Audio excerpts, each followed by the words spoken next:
Hi friends, வாங்க மண் அடுப்பில் சமைக்கலாம். விறகடுப்பில் ஃபஸ்ட்டு வந்து கடாயை வச்சு எண்ணெய் சேர்த்துக்கலாம்.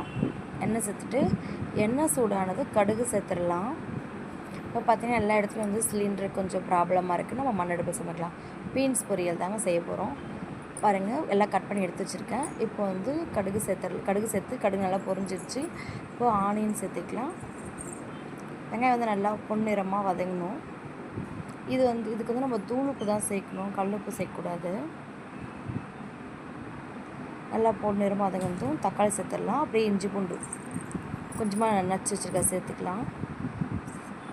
உப்பு சேர்த்தாச்சு. உப்பு நல்லா வந்து மிக்ஸ் ஆகட்டும். அப்போ வந்து நல்லா பொன்னிறமாக வதங்கிடும். இப்படி மசிச்சு வச்சுக்கணும். இப்போ நல்லா வதங்கிருச்சு. இப்போ கொஞ்சம் பெருங்காயத்தூள் சேர்க்குறோம். நீங்கள் வந்து அடுப்பில் செஞ்சாவே டேஸ்ட்டாக தான் இருக்கும். கொஞ்சம் மஞ்சத்தூள் சேர்த்துக்கலாம். சேர்த்து நல்லா வதங்கணும்.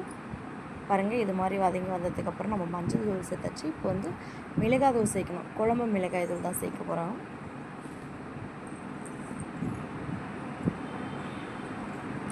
பீன்ஸ் போட்டு நல்லா வதக்கியாச்சு.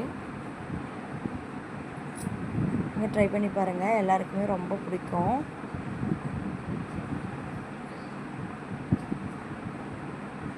அது வந்து மண் அடுப்புன்றதுனால விறகடுப்புன்றதுனால வந்து தீஞ்சிரும். அதனால் கைவிடாமல் கொஞ்சம் கிண்டி விட்டுட்டே இருக்கணும். இப்போ நம்ம வந்து ஸ்டவ்லன்னா நம்ம இது மீடியமில் வச்சுப்போம். கேஸ்னால் இதில் அப்படி வைக்க முடியாதுல்ல. அதனால் பாருங்கள், சூப்பரான ஒரு பொரியல் ரெடி ஆகிடுச்சு.